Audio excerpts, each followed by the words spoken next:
kita ni. Kalau cikgu nampak apa itu ini ke, contoh macam pergi ke Gua Puteri Sadong, cikgu masih nampak lagi dia tengah bersedih.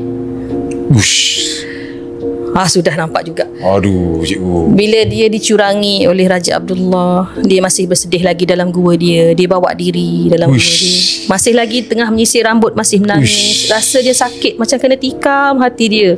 Sebab apa? Kecurangan tu bagi dia tu, dia tak wajar untuk dicurangi begitu. Saya sedih ke? Ya, sedih. Sama juga dengan Puteri Sadong. Apabila dia berniat untuk lepas daripada Raja Siam, dia lari, dia balik jumpa dengan Raja Abdullah. Tapi tiba-tiba Raja Abdullah ni telah pun bernikah dengan yang lain. Jadi dia tak ada cakap apa. Dia ambil barang-barang dia, dia gerak lari, dia keluar.